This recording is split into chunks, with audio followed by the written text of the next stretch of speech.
Hello everybody, it's your boy Redstone IX here, and welcome back to another video on the channel. In today's video, it is finally here. We are finally in the new Minecraft 1.17 Caves and Cliffs update.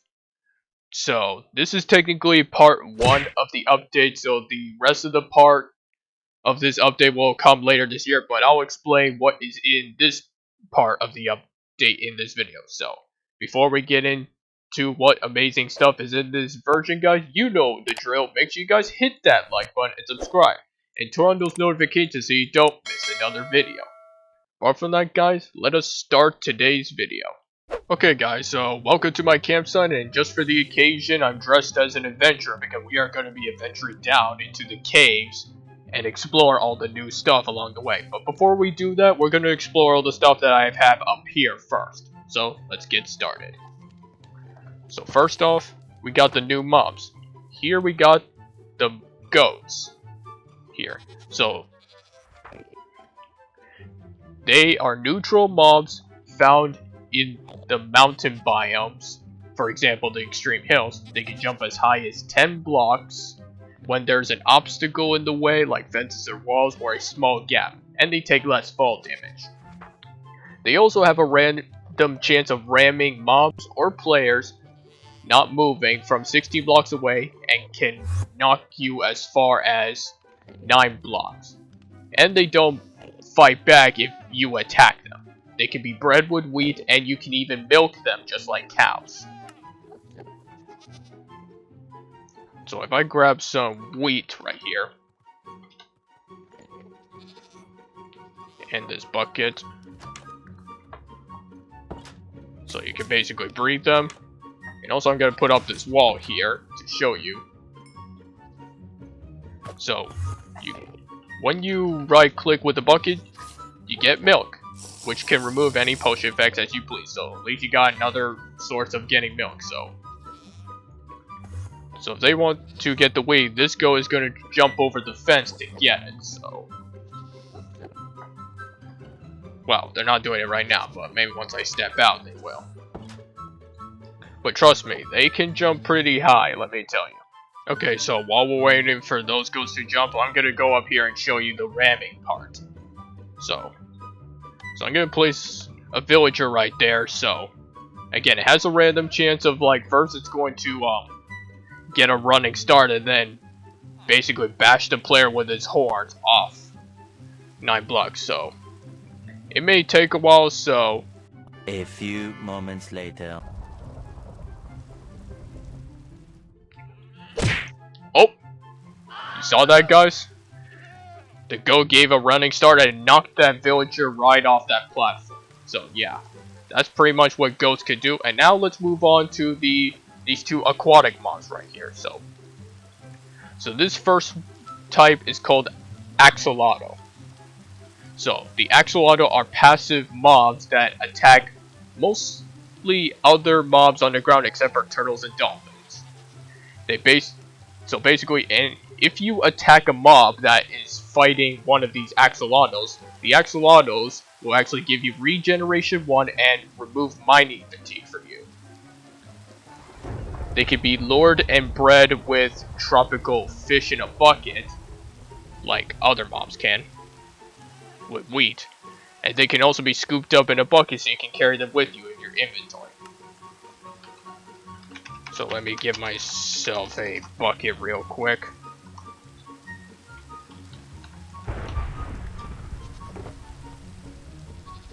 And let me get a bunch of these fish right here. So when I hold it in my hand, they basically come towards me. So again, feeding 2 of them will allow them to breed. So let's feed.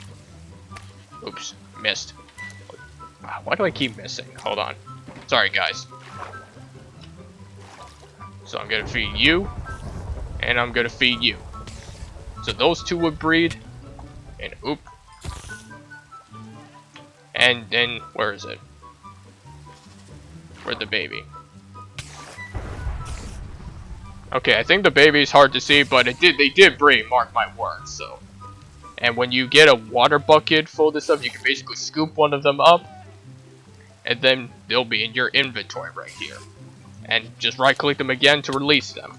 So let me get in creative, and then we'll move on to the next mob. And also another thing, this is what I mean by they'll attack mostly others. Even normal squids apparently, which they basically don't really pose a threat. Same with drowns and guardians right here, so I'll leave them to it right here, and let's move on to this other new mob called the glow squid. So the glow squid here, it basically like the normal squid, it's just that it just basically glows and it gives you glow squid aping. So it basically has like the same abilities as the normal squid would. And they are basically also attacked by the Axolotl. So we're gonna take a couple of these because you'll see why we need them later on in this video. So now over here you can right click mycelium, dirt, puzzle, or coarse dirt to make a path.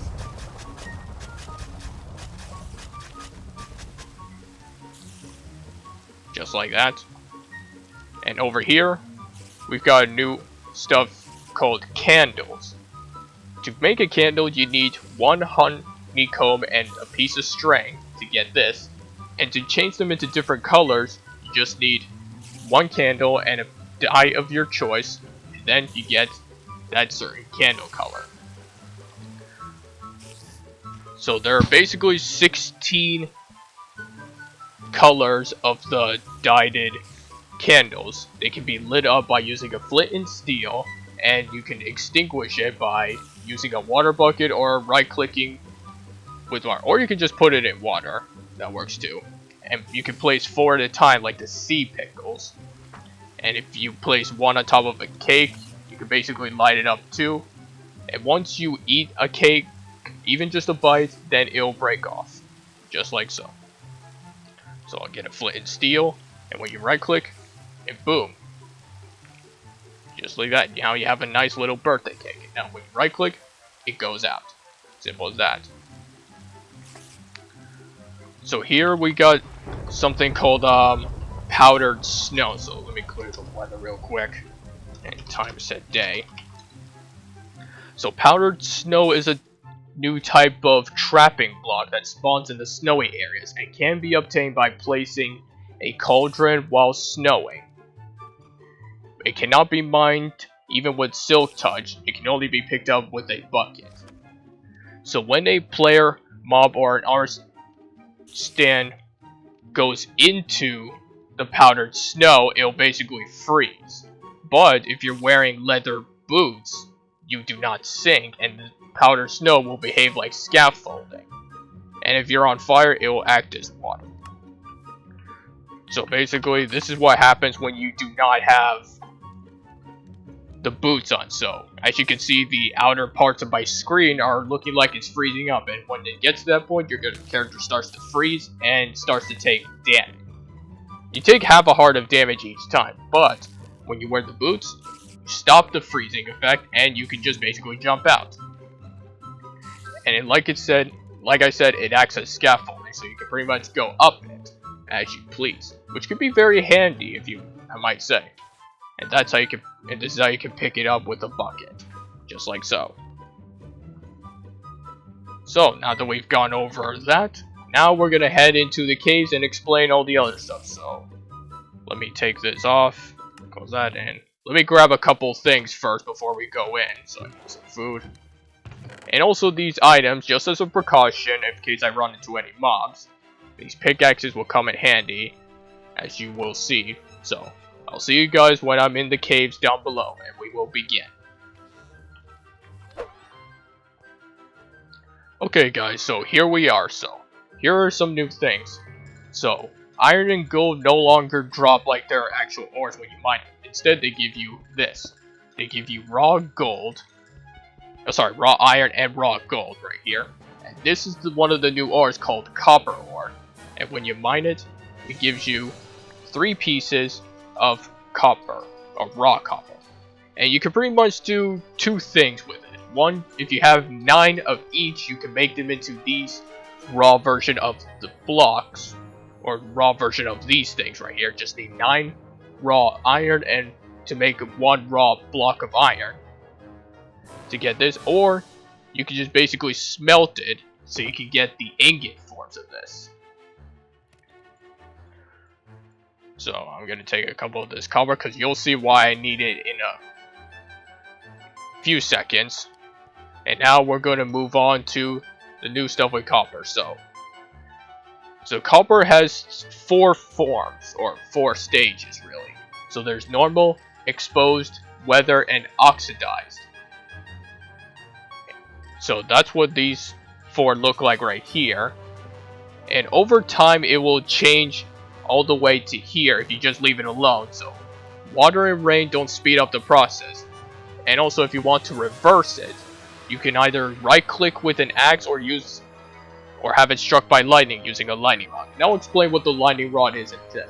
And also a little fun fact, I put that the Statue of Liberty is actually made from oxidized copper, if you guys didn't know that at first. So I'm going to increase the tick speed to show you how the copper changes over time. So give it a few seconds.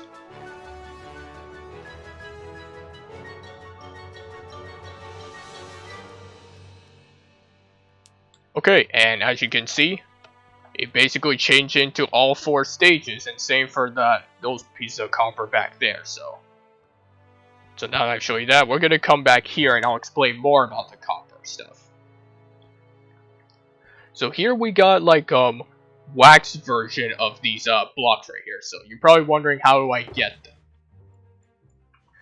So how you get the wax version of these things. And if you guys wondering about what the wax does, it basically prevents the copper from like changing into these forms over time, so you can basically keep them in these current states. So here's how you can apply wax on them. So you just basically place one down, and you can right click with the honeycomb or do it in a crafting table, whichever works. And once you do that, you get the achievement wax on, and then you just need to right click with an axe to get it off. And then you get the achievement wax off.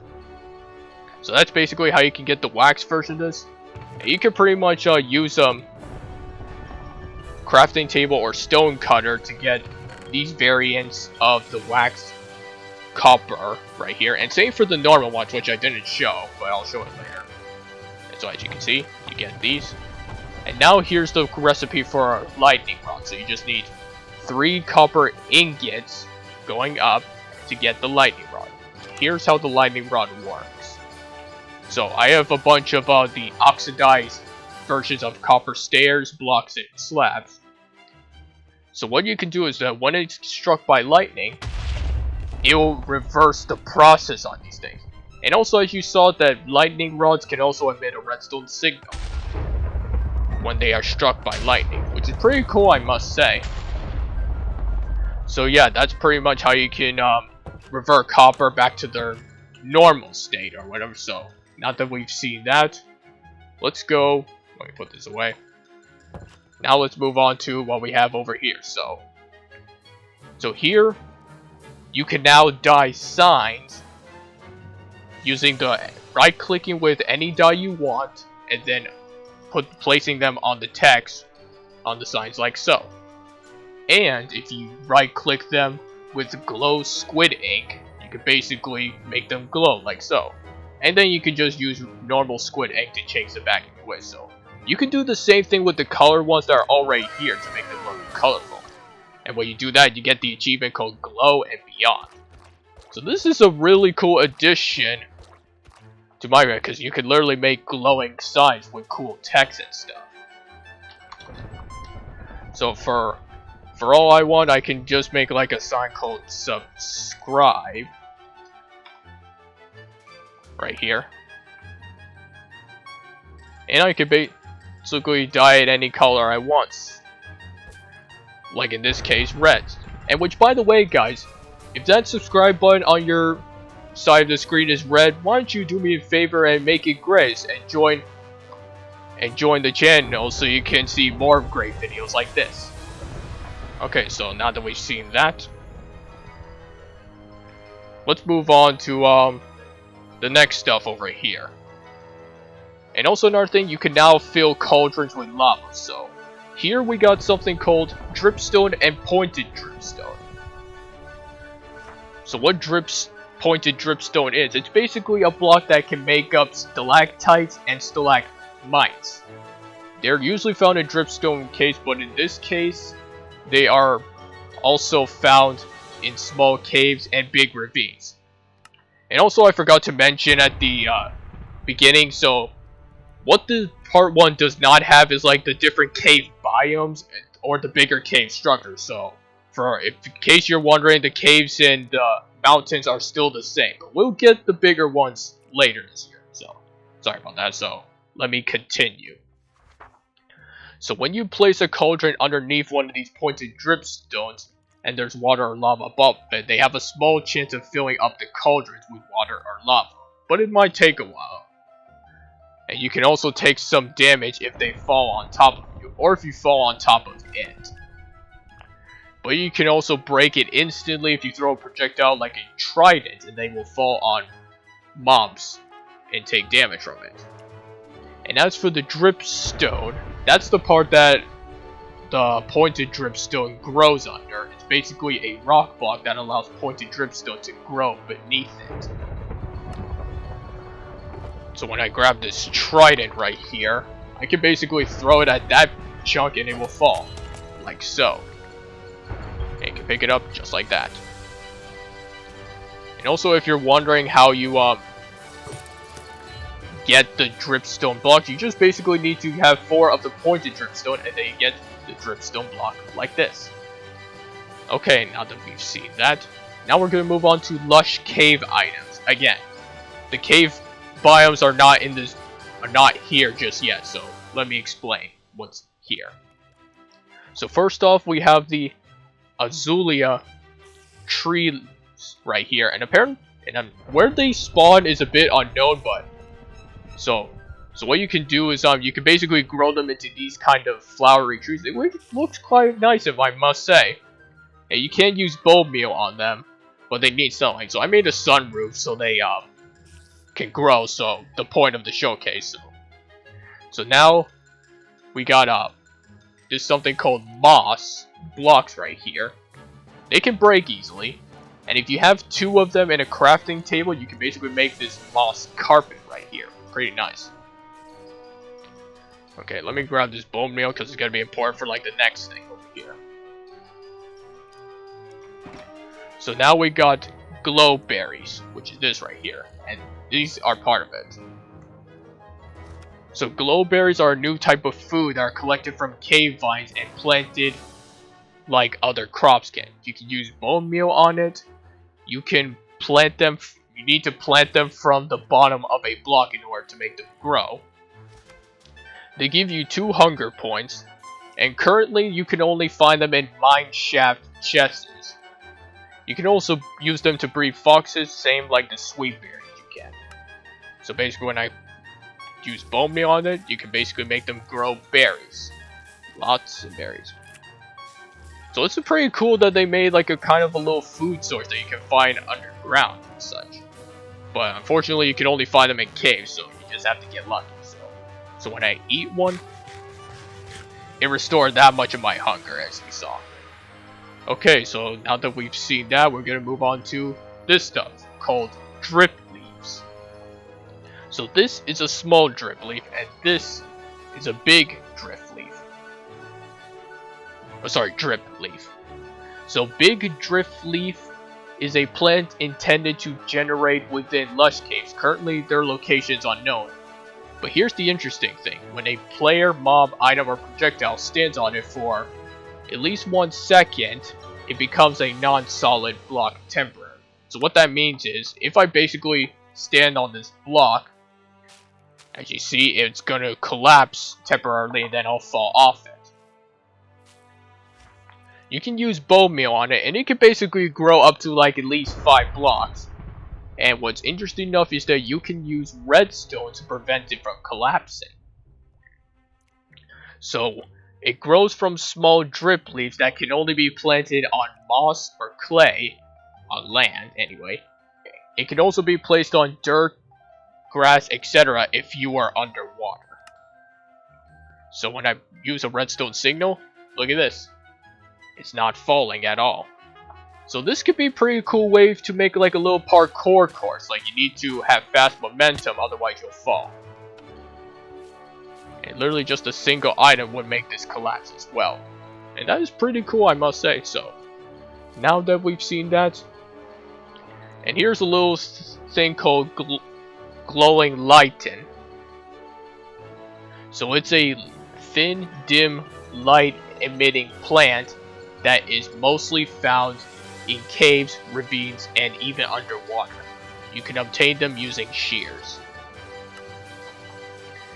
And over here we got the new glow item frame, which is just a glow squid ink and an item frame combined get you this, which kind of is cool, I must say.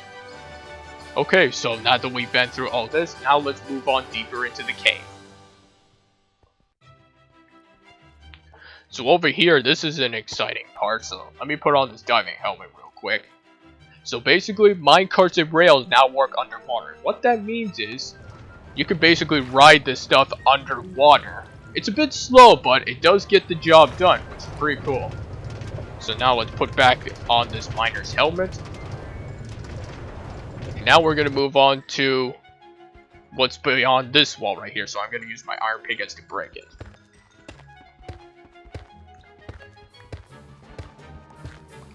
So now we are currently in a place called the Amethyst Geo. And there's a wide variety of stuff here, so let me read you this and explain what is going down. So, this item is called an Amethyst Shard. So, Amethyst Shard, it is a new crystal that can be found and obtained if you mine a fully grown amethyst cluster. When mining it with an iron pickaxe or lower, you get 2 shards, but mining it with diamond or higher gets you 4. So that's why I brought these pickaxes along. So when I mine this, and it kind of makes a nice sound when you mine it, I must say. Oh, apparently I got 4 for that for some reason. Well, I guess I got more than I thought. Okay, that time I got 4. And you can use fortune on this to get even more. Well, you kind of have a small chance of getting more with fortune, I believe. But I think it does work. So let me move on. So amethyst cluster are fully grown on budding amethyst, which gives the shards. And you can obtain it by itself using silk touch. So basically, let me get my silk touch, and you can basically pick up this this cluster right in your hand too and take it home as a decoration. Pretty nice.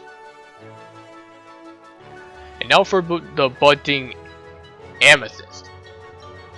It grows amethyst clusters, but you cannot obtain it in survival mode.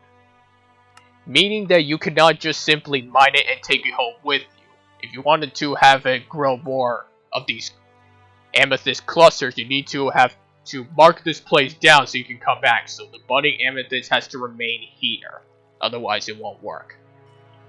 And here are some of the crafting recipes that you can use with this amethyst right here. So as you can see, 4 amethysts gets you a block of amethyst. And over here, 1 piece of glass and 4 amethysts surrounding it gets you something called tinted glass, which is pretty nice, I must say. And down here is a very cool item. This is why I brought the copper down with me. So it's 2 pieces of copper and 1 amethyst shard gets you a cool item called a spyglass. So with the spyglass, you are able to see things in the distance. So it's basically having, like, if you guys have heard of the Optifine mod, that you can basically zoom in. Well, this is basically what that item kind of does. It allows you to zoom into things far away. Pretty handy for seeing stuff into the distance when you adventure in the overworld. Okay, now that we've seen all that, we're gonna move on to the last bit of stuff on this adventure. So We're gonna head down here. And now we're gonna take this little lift here that I made myself down deeper into the cave. So I'll see you guys when I get to the bottom of this lift here. Okay guys, so now that we're at the bottom of the lift here, now we're gonna enter into something called the Deep Slate area. And now I will explain what Deep Slate is. So Deep Slate is a new type of stone that can only be found deep underground, basically near bedrock level. And the only difference with it is that it is supposed to be twice as tough to break the normal stone. Mining it with a normal pickaxe gets you the cobble Deep Slate. So it's basically the same thing as when you're mining normal stone, you might say. So when you mine cobblestone, or mine stone, you get cobblestone, and same thing with Deep Slate. Right here, so. You can use Silk Touch or smelt it in a furnace if you want to get the Deep Slate itself.